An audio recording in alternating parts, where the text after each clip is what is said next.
You're hauling junk, woman. Nobody'll ever pay you a nickel. Look at you.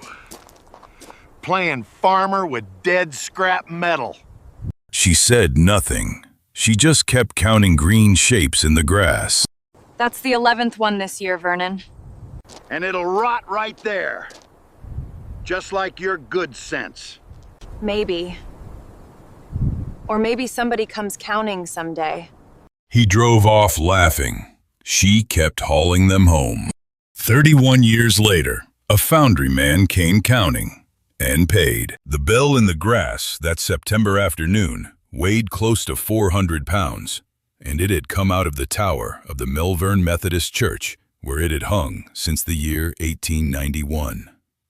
The men who lowered it were paid $40 by the congregation to take it down and haul it away, because the little church had folded into the bigger one over in Linden, and nobody in the merged flock wanted to spend the money to move an old bell that would only sit silent in a storeroom.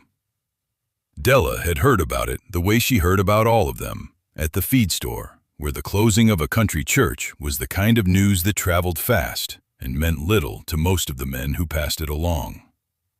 She had asked the men to bring it to her pasture instead of the scrap dealer, and they had shrugged and done it, because a pasture was closer than Topeka, and her gravel lane was easy to back a wagon down. That was the whole transaction. A bell nobody wanted, set down in grass, for the cost of a favor and a tank of diesel.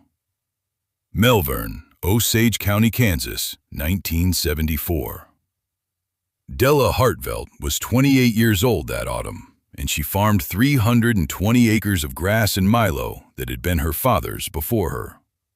The mortgage on the place was modest, the kind a careful person could carry through a bad year without lying awake, and she had kept it that way on purpose. She ran a small cow-calf herd, and she cut milo when the milo was worth cutting, and by the measure the county used, she was neither doing well nor doing poorly. She was doing what her father had done, which was staying even, and staying even in that country was its own kind of achievement that nobody handed out ribbons for. Roloff Hartvelt had been dead 3 years by then. He had died in the winter of 1971 in the workshop behind the house, sitting down on the bench to rest and simply not getting up again, and Della had found him there the next morning with a file still in his hand. He had come to Kansas late, in his 40s, to farm, and he had spent the first half of his working life somewhere else entirely. Before the land, Roloff had worked the floor of a bell and fitting foundry in Ohio, pouring bronze, and he had carried that trade in his hands and in his eye long after he traded the furnace for a tractor. He never talked about it as a lost life. He talked about it the way a man talks about a language he still dreams in. He had one thing he said to Della more than any other, said it over castings and over cracked plowshares and over the sound of the church bells in town on a Sunday morning, and it was this: you listen to the metal before you weigh it. She had heard it so many times as a girl that it had stopped meaning anything, the way a word repeated goes hollow. It would be years before it filled back up. The bells were free because nobody had worked out that they were anything but heavy. Across 3 counties in those years, the small country churches were closing, 1 and 2 a year, as the young people went to the cities and the old congregations thinned and the denominations consolidated their little scattered flocks into single, larger ones with paved parking. When a church closed, the building might be sold or might be torn down, but the bell was a problem either way. It was too heavy to move without rigging and a truck. It was too plain to be worth anything to an antique dealer who wanted brass beds and oak furniture, not 400 pounds of weathered bronze that took a crane to lift.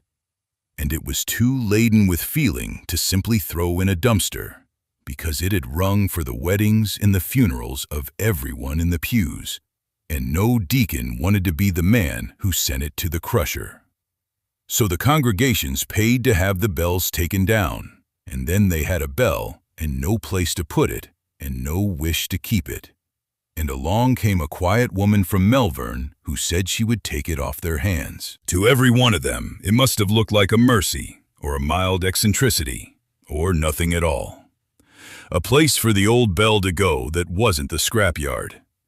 They were grateful, most of them, and a little puzzled, and they forgot about it by the following Sunday. Della said yes to the first one in the spring of 1974, and by that September afternoon in the churchyard, she had 11 of them lying in her pasture like green boulders. And Vernon Petrie from the co-op had said what everyone was thinking, which was that she was collecting scrap that nobody would ever pay her a nickel for. She did not answer him. She put her squared-off working hand flat on the cold curve of the 11th bell, feeling the grain of the bronze under the weathered skin of green, and she watched the wagon pull back up the lane. And then she went to do the evening chores, because the cows did not care about bells. That night, she went out to the workshop. It stood behind the house, a low building of board and batten that Roloff had raised his second year on the place, and it had not changed since the morning she found him in it. His tools hung on the wall in the order he had kept them, and she used them still, every week, because they were good tools and because using them was a way of keeping the man in the room. The vise was his. The files were his. The little coal forge in the corner was his, cold now most of the time, but not gone. And on a shelf above the bench sat 3 journals, cloth-bound, their spines soft with handling, in which Roloff Hartvelt had written across 30 years everything he knew and everything he learned about metal. They were her whole inheritance that mattered, the land she had been going to get anyway. The journals were the thing nobody else could have given her. She took down the first one and set it in the yellow circle of the lamp, and she turned the stiff pages past iron and past steel, and past the long, careful notes on tempering and annealing, until she came to a page near the middle where the ink was a little browner than the rest, and the hand a little younger. And at the top of the page, underlined once, her father had written 2 words: Bell Bronze. Melbourne, that same autumn, late into the nights that followed. What Della learned from that page, and from the pages after it, and from the interlibrary loan books she began requesting through the little Osage County Library that had to send away to Topeka and sometimes to Lawrence to get them, was that a bell is not made of ordinary bronze at all. Most bronze a person meets in the world is soft stuff, maybe 10% tin and the rest copper. And it bends, and it wears, and it does its quiet work in bushings and bearings without singing about it. A bell is something else. A bell is high tin bronze, and the old founders had settled on a recipe of roughly 78 parts copper to 22 parts tin, near enough 1 part in 5, and that extra tin changes everything. It makes the metal ring. It makes it hold a note long and clear and true, the way a low tin bronze never will. And it does something else, something the founders paid for with sweat and spoiled castings for 400 years. It makes the metal hard and brittle and murderously difficult to pour without cracking. 22% tin sits right at the edge of what copper will take into solution, and as the casting cools, the tin wants to come back out, to sweat toward the surface, to gather in the grain boundaries and set up stresses that can split a bell before it ever rings a note. The old foundries beat this by pouring slow and cooling slower, by burying the mold and letting it come down through the dangerous temperatures over days, not hours, so the metal could order itself gently. It was knowledge that lived in the hands of men who had ruined enough bells to learn it, and Roloff Hartvelt had been one of those men, and he had written it down. Della read it, and read it again, and she went out into the pasture in the cold and put her hand on the bells, and for the first time she was not touching heavy green scrap. She was touching 400 years of somebody else's patience, cast once and cooled once, and never to be made that way again. She wanted to be sure, so she taught herself to test. She learned to read a patina, the way the green forms on old bronze in even layers over decades and cannot be faked by any quick chemistry. She struck the bell softly with a wooden mallet and listened to the note and how long it held. Because a sound casting rings on, and a flawed one dies quick and dull. And her father's line came back to her out of the hollow it had gone into, filled all the way up now. You listen to the metal before you weigh it. She had thought it was a saying. It was an instruction. The gathering cost money even when the bells were free, and Della kept the account the way her father kept accounts, to the dollar, in the soft brown notebook she carried in the chest pocket of her barn coat, held shut with a wide rubber band. A chain hoist, second-hand from a farm sale, $18. Timber for skids to slide the bells down off a wagon without letting them drop, $9 and change for the lumber. Hired rigging, a man named Aldous with a boom truck who charged her $30 a bell when the tower was tall, less when it was low. Diesel. The running total climbed slow through 1974 and into 75, and it was never large, but she watched it, because a plan that does not survive contact with arithmetic is not a plan. It is a wish. Word got around, the way it does in a small county, that Della Hartvelt was hauling church bells home and stacking them in her grass. And it reached the co-op counter where Vernon Petrie held court most mornings among the men come in for feed and parts and the pleasure of each other's opinions. Petrie was in his mid-50s then, broad through the shoulders and going soft in the middle, with steel gray hair combed flat under a red and white mesh back cap. And he had run the co-op long enough that his word carried the weight of a man who had watched 100 bright ideas come to nothing. He was not a cruel man. That is the thing to understand about Vernon Petrie. He was decent, and he was generous with his time, and he would carry a struggling farmer's account longer than head office liked.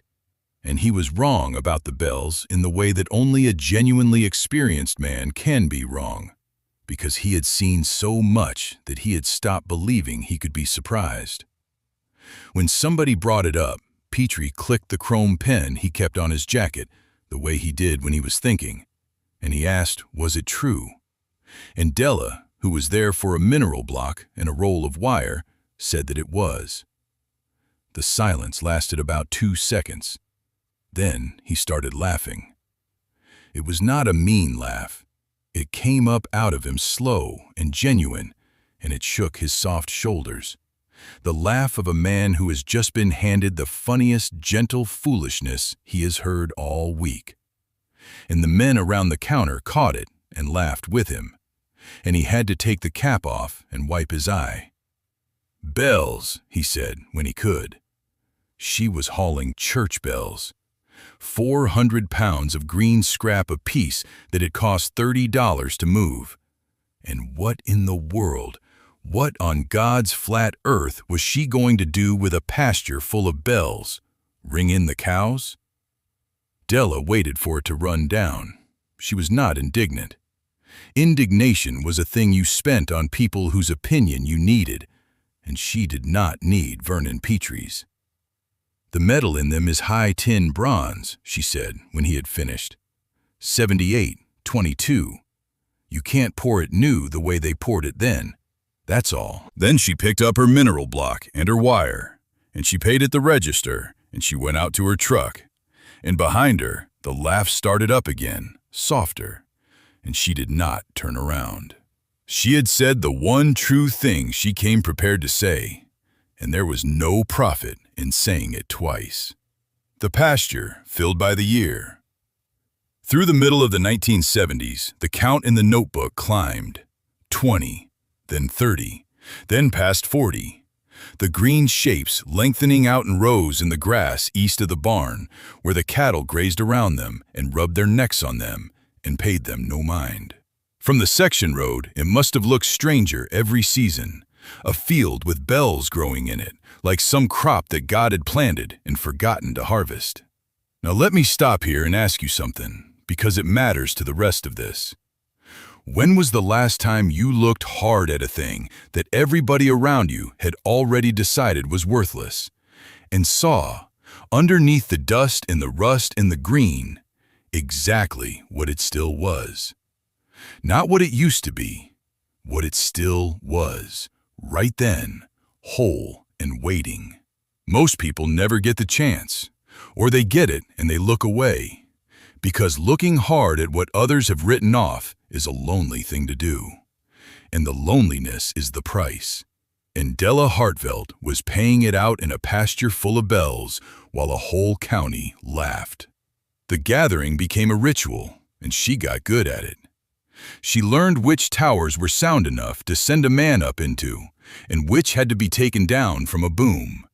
And she learned to read a church council the way she read a patina, to know which deacon would say yes out of relief, and which would want a small ceremony before the bell came down. She was there when the Osage City Baptists closed, and when the little Lutheran church out on the Coffee County line closed, and when the African Methodist congregation in the north of the county merged away and gave up its bell with a hymn sung in the empty sanctuary that Della stood at the back for, hat in her hands. Each bell came with its rigging problem, and she solved it. And each came with its story, and she wrote the church and the year in the notebook beside the cost, because a bell without its history was worth less to her, though she could not yet have told you why. The theory in her head grew as the count grew. It was not only that the alloy was high in tin, it was that these bells had been cast 100 years ago and more, and in 100 years a bronze does not sit still. The trace metals that came in with the old ores, the lead and the antimony, and the little accidental fractions of this and that which no modern refinery would ever let into a controlled melt, had crept and settled through the crystal of the metal across a century, ordering themselves in ways that only time can do. You could match the copper and the tin in a modern furnace to 4 decimal places, and you still would not have this, because you cannot buy 100 years. The bells were not just made of a metal that was hard to pour. They were made of a metal that could not be manufactured at all, at any price, because the ingredient that finished it was time. She wanted to prove it to herself, and proving it is where she failed. And the failure taught her more than any success could have. One of the bells had come to her already cracked, a long split down the sound bow from some frost or some fall in its past. And being cracked, it would never ring. So she decided she could afford to lose it. She meant to cut a piece from the broken bell and melt it down in her father's forge and pour a small casting, a paperweight, a nothing, just to feel the metal move and to see with her own eyes what her father had written about. She built the fire up hot, and she cut a wedge of the old bronze and she melted it in a crucible, and it went liquid the color of the sun. And she poured it into a little sand mold she had made, and she waited. What came out was ugly. It was porous all through, pocked with gas holes, the surface dull and gray and grained wrong, and when she tapped it, it gave back a flat, dead click with no ring in it at all. She had cooled it in minutes in the cold Kansas air, the way you cannot cool high-tin bronze, and the tin had sweated out into the grain boundaries, and the trapped gas had bloomed into holes, and she was holding in her hand the exact ruin her father had spent his young years learning to avoid. She sat with it a long time, and somewhere in that sitting, the last piece turned over in her mind and clicked into place. The value was not in the metal as raw material to be melted and made into something. The moment you melted it, you destroyed the very thing that made it precious, the slow, century-set order that no furnace could put back. The worth of the bells was in staying exactly what they were, whole, old, uncast. The worst thing a person could do to a 400-year-old recipe cooled once across 3 days in 1891 was to melt it down in an afternoon and think they had improved it. The bells were worth the most by being left alone. That reframed everything she was doing, and it is why, if you find you like this kind of story, the kind about people who see worth where the world sees trash and are patient enough to be proved right, you might do well to follow along for the others, because there are more of them than you would think. But back to Della, and the porous gray lump cooling in her hand, and the things she now understood that nobody else in the county had even thought to ask. She set the ruined casting on the shelf next to the journals, where she could see it, a reminder in dull gray metal that some things are only worth keeping if you never touch them. The count crossed 100 bells in 1979, and it crossed 200 somewhere in the early years after, and the notebook grew fat with entries, and the pasture grew stranger, and the laughter around the county settled into a kind of accepted local fact that the Hartvelt woman collected bells the way another person might collect stamps, harmlessly, uselessly, and you left her to it. There was one night in there, and Della never told anyone about it, when she nearly stopped. It was late winter, and the money she had put into hauling had crossed a number in the notebook that made her stomach tighten when she totaled it. More than she had told herself she would spend, spread across years of $30 rigging and diesel and the odd hired hand. She had a field full of green metal that not one soul on earth had offered her $1 for. Her neighbors had stopped joking about it to her face, which was somehow worse than the joking, because it meant they had filed her away as the kind of person you were kind to. She sat at the kitchen table with the notebook open and the lamp low, and she thought, plainly and without drama, that Vernon Petrie might simply be right, that she had read too much into her dead father's journals and her own stubbornness, that a bell was, in the end, just a bell, and a pasture full of them was just a pasture she could not hay properly. She let herself think it all the way to the end, and then she got up and went out to the workshop in the cold and took down the first journal and turned to the page marked Bell Bronze and read her father's hand one more time. And she did not decide to keep going so much as she remembered that she had never really been doing it for the money. She had been doing it because he was right, and because being right about the metal was a way of being with him, and because a thing that is true whether or not anybody will pay you for it. She closed the journal and went to bed and did not think about quitting again. You know what 18% interest did to farm operations that borrowed to expand in the late 70s and the early 80s. I will tell you what it did, because Osage County lived it. The land prices had run up through the 70s, and the banks had lent against the paper value, and men had borrowed to buy the next quarter section, and the bigger combine, and the center pivot, because everyone said land only went up, and a farmer who did not grow was a farmer who fell behind. Then the Federal Reserve put the brakes to the whole national economy to break inflation, and the interest rates went up past 10%, and past 15%, and touched 18% and past it. And the land prices that had only ever gone up came down like a shot bird. And a man who had borrowed $100,000 against ground now worth $60,000 found the bank calling the note. The foreclosure wave came through the county in the middle of the decade, and it took men who had farmed well and men who had farmed poorly with the same blind hand, because the thing that killed them was not the farming, it was the debt. And the debt did not care how straight your rows were. Della watched neighbors she had known all her life load out at auction, the machinery lined up in the yard with numbers chalked on it, and a man from the sale barn talking fast into a microphone. She watched a family that had been on their place 4 generations sign it over and drive to town. It was the worst stretch that country had seen since the dust, and the men who had laughed loudest at her bells were often the men who had leveraged hardest to grow, because confidence and debt tend to keep the same company. Della had never borrowed $1 against the bells. There was nothing to borrow against in the county's eyes, and so no bank had ever written a note on them, and no note could ever be called. Her modest mortgage stayed modest because she had never used the good years to swell it. And so when the hard years came, the pasture full of free metal was the one asset she owned that could not be taken from her.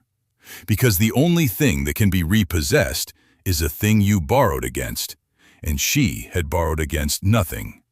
The bells sat in the grass through the whole collapse, green and silent and paid for, worth nothing that a banker could see, and therefore safe from every banker in the state.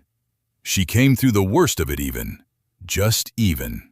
But in a county where even was suddenly a rare and precious thing, even was a kind of triumph, and the men who had laughed were mostly in no position to laugh at anybody anymore. The spring after the collapse ran its worst course. Della stood in her pasture on a soft morning and counted the bells. And the count was still climbing, because even in the hard years the churches had gone on closing, faster if anything, as the ruined farm families left the country and thinned the congregations further. Her field was fuller than it had ever been, and up and down the section roads the fields of the men who had borrowed to grow were being farmed now by other people, or by the bank, or by nobody. Vernon Petrie came out to the Hartfeld place alone one afternoon that spring, in a truck that was older than the one he had leaned on in the churchyard 11 years before. The co-op had been through its own hard passage in the collapse, carrying too many accounts that went bad, and Petrie looked older than the years between should have made him, heavier and slower, the ruddy face gone a little gray. He got out and stood at the fence and looked a long time at the pasture full of bells, and Della came out and stood with him, and neither said anything for a while. Then he said it. I was wrong. 3 words, and they cost him. You could see them cost him, the way a man's face works when he is paying a debt he put off as long as he could. He did not dress it up, he did not explain it away, did not say the economy or the times, or that anyone would have thought the same. He just said the 3 words, plain as the weather he always spoke in, and then he stood a moment longer looking at the bells. Then he did the thing that told her he meant it. He asked her which one she was after next, and she told him there was a church over in the far corner of the county finally closing, a tall stone tower, a hard rig. And Vernon Petrie said he still had the co-op's boom truck and a Saturday free, and he would run it for her, no charge, if she would tell him where to be. And that fall he did, up on the boom in his red and white cap, easing a 400-pound bell down out of a stone tower into Della's wagon, with a care that surprised the younger men helping, because a man who has finally understood a thing handles it gently. Word travels the way water travels on flat ground, slow and level and finding every low place. And after the collapse, the word about Della Hartfeld began to change its shape. She was no longer the woman who collected useless bells. She was, in the retelling, the woman who had somehow come through the bad years whole, while better thought of men went down.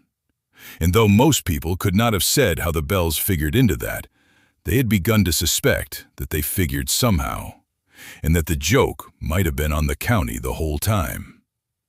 The bells kept coming.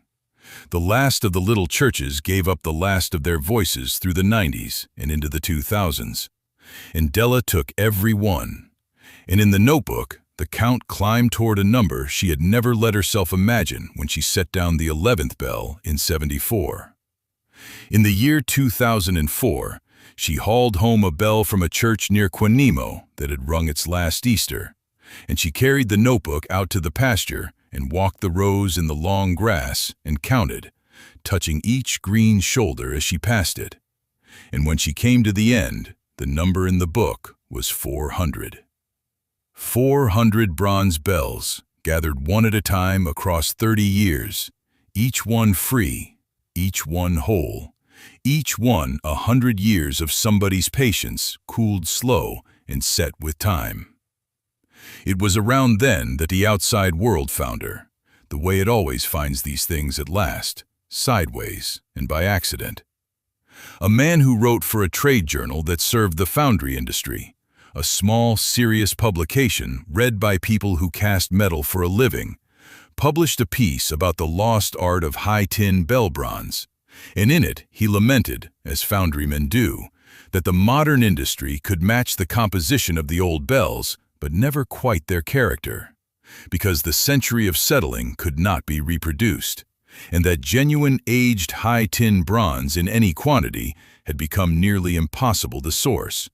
The old bells long since melted for scrap in the 2 world wars and the years of cheap metal after. Somebody at a foundry in Ohio read that piece, and then somebody at that foundry remembered a story, half a rumor, passed along through the strange grapevine of the metal trade, about a farm in Kansas with a field full of church bells. And the foundry, which was called Ashbury Bronze, and which cast fittings and specialty alloys and did fine work for people who needed exactly the right metal, picked up a telephone. The call came to Della's kitchen on an ordinary weekday. A man's voice, careful and courteous, said he was calling from Ashbury Bronze of Ohio, and that they had heard, and he almost apologized for how it sounded, that she might have a quantity of old bronze bells.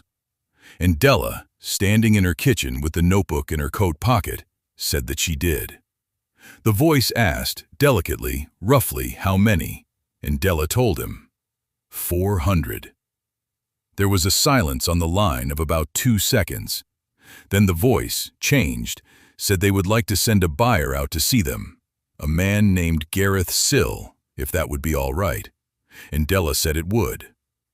Gareth Sill's truck came up the section road at first light on a cold, clear morning, and Della watched it come from the kitchen window, a plain white truck raising a slow tail of dust off the gravel. He got out, tall and a little stooped, early 50s, sandy hair going gray and thin and side-parted, gold-rimmed glasses on a long, careful face, a charcoal-quilted vest over a rolled-sleeve Oxford shirt, though the morning was cold, and a folded steel tape measure riding in the vest pocket.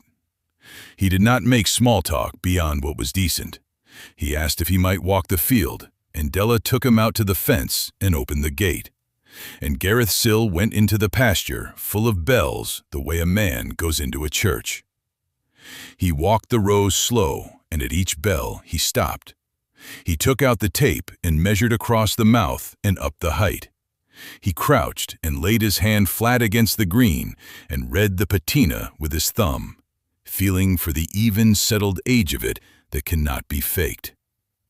He took a small, hard mallet from his vest and struck each bell once, softly, at the sound bow, and closed his eyes and listened to the note ring out and hang and fade, timing the fade in his head. And Della, watching, knew exactly what he was doing, because it was what she had taught herself to do 25 years before. He was listening to the metal before he weighed it. He worked down one row and up the next, and the cold sun climbed, and he did not hurry. And Della walked a little behind him and said nothing, because a man doing serious work does not want to be talked at. Now and then he made a small sound in his throat, not quite a word, the sound a person makes when a thing is even better than they had let themselves hope. Toward the middle of the field, he straightened up and looked at her, and for the first time he explained, because he seemed to feel she had earned an explanation. "New bronze," he said, "we can pour to spec. Copper and tin to the fraction, we can do it in our sleep. But it comes out of the furnace young. It has no history in the grain.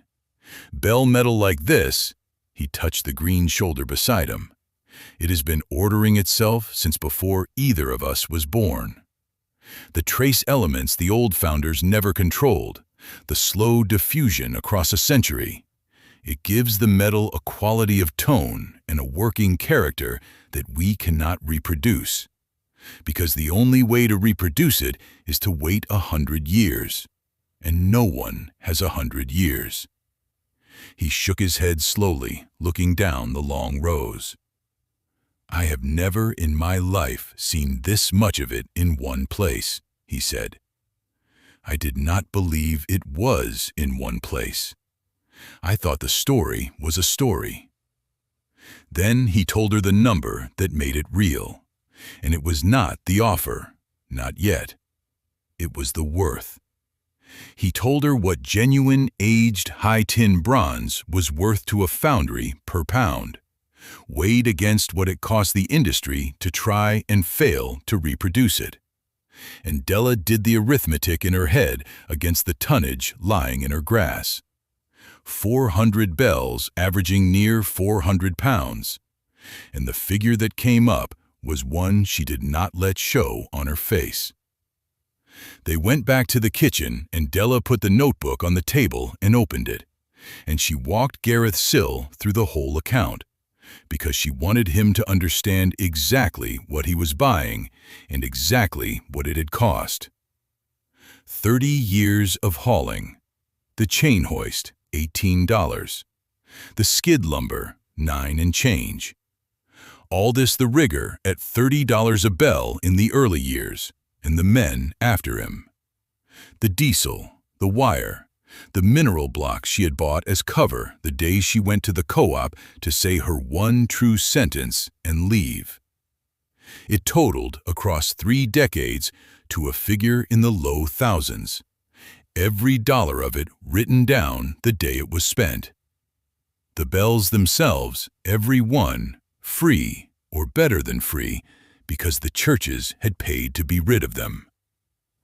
Gareth Sill read the notebook the way she had read her father's journals, slowly, with respect, turning the pages with one finger. When he came to the end, he sat a while.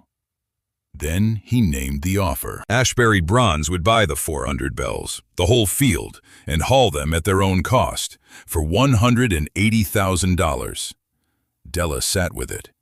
It was more money than the farm had cleared in the best 10 years of her life stacked together, more than the land itself would bring at auction, and it had grown in her pasture out of 30 years of $30 favors and a dead man's handwriting.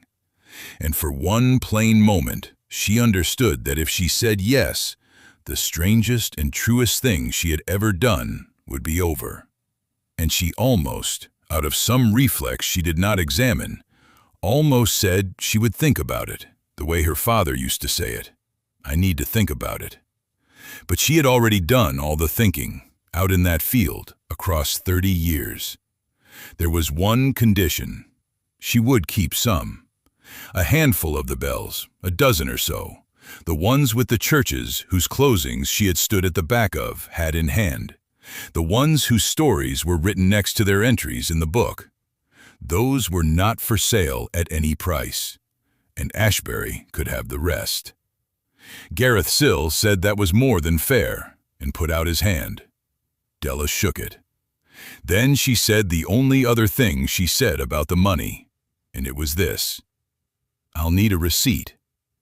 He wrote her one in his careful hand at the kitchen table and signed it, and she put it in the notebook against the page where 30 years of costs were totaled, so that the account, at last, was closed on both sides.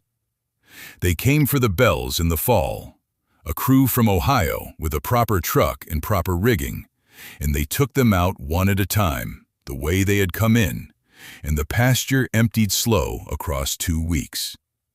Della watched from the fence as the rows thinned, the green shapes lifted one by one out of the grass they had pressed flat over the years, each one leaving a pale ring of matted earth where it had lain, and she felt the thing you feel when a long work ends, which is not simple happiness and not sorrow, but some third thing that has room for both. She kept 14.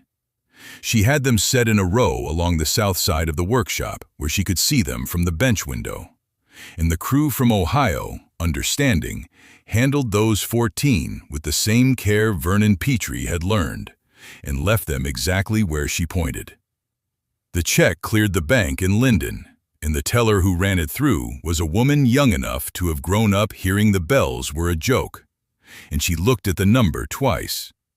Della put her father's 3 journals back on the shelf above the bench, where they had always been, next to the porous gray lump of the casting she had ruined a quarter century before. And she did not spend the money on anything that showed. She paid off the modest mortgage, which had been modest all along on purpose, and she put the rest by, and she went on farming 320 acres of grass and milo the way she always had, even, careful, her own. In the notebook, on a fresh page, she began keeping the account of the years after, to the dollar, the way her father would have. The seasons ran on. The farm stayed steady, and the 14 bells greened a little deeper along the workshop wall. And Della grew from a woman in her 50s into a woman in her 60s. And the story of the bells passed slowly out of the realm of local joke and into the realm of local legend, told to newcomers as a thing that had actually happened. The Hartvelt woman and her field of bells, and the man who came from Ohio. June came in the spring, some years on. June Hartvelt, Della's niece, 24 years old, with the same dark chestnut hair and the same gray-blue eyes and the same scatter of freckles across the nose that ran in the Hartvelt women. Come out from the city with a slim silver laptop held against her chest like something she was afraid to set down. She had grown up hearing the story too, and she had been turning something over, and she wanted to say it out loud to the one person she thought might not laugh. She set the laptop on the kitchen table, on the same worn wood where the notebook had lain open for Gareth Sill, and she showed her aunt what she had been looking at. All up and down the county, she said, and the counties around it, the old failed farmsteads sat empty, the ones lost in the 80s and never really reclaimed. And on them stood the outbuildings nobody wanted, the hand-raised barns of oak and walnut timber cut 150 years ago from trees that no longer grew that size. The beams pegged and true, the wood aged and settled and worth more now, board for board, than anything a lumberyard could sell. And the owners were burning them for the insurance write-off or letting them fall, because a fallen barn was a liability, and nobody had worked out that it was anything else. She had found, June said, more than she could count, and she could get most of them for the cost of taking them down. Della listened all the way to the end without saying a word. She looked at the girl and at the laptop and out the window at the 14 green bells along the workshop wall, and she understood that she was hearing, in a new voice and about a new material, the exact thing she had heard herself think in a churchyard 30 years before, when a whole county was sure she was collecting scrap. She had waited once for permission she had no one to give her. She had stood alone in her father's workshop with the journals and no one to ask. She was not going to make this girl wait for anything. Yes, Della said, at once, before June had even finished laying out the numbers. Yes. And then she got up and went to the shelf above the workbench and took down the first of Roloff Hartvelt's 3 cloth-bound journals, the one with the page marked bell bronze, and she carried it back to the kitchen and set it in her niece's hands. And she said the thing her father had said to her so many times that it had gone hollow and then filled all the way back up. You listen to the metal before you weigh it. Only now it was about oak, and it was true about oak too, because it had never really been about metal at all. Della Hartvelt's story is not, in the end, a story about bells. It is a story about a thing that happens over and over in that flat country and every country like it, wherever people work the land and count their margins and decide, together, what is worth keeping and what is trash. The world is full of material that has already been made, already been worked and proven and paid for by somebody else's labor and somebody else's century, sitting in plain sight, free for the carrying, invisible only because everyone has agreed at once to stop seeing it. The barns come down and the timber burns. The bells come down and go to the crusher. The old and the settled and the finished get written off by people who mistake unfamiliar for worthless, And it takes someone standing a little apart, someone patient enough to be laughed at and stubborn enough not to answer, to walk out into the field and put a hand on the cold green metal and hear, under the dust and the ruin and the general agreement that it is nothing, exactly what it still is. She planted a field of bells in a corn and cattle county. They called it a junk collection. The interest rates came. The land prices collapsed. The men who borrowed to grow went under, and the towers came down all across 3 counties, and the foundries in Ohio poured young bronze and could not make it old.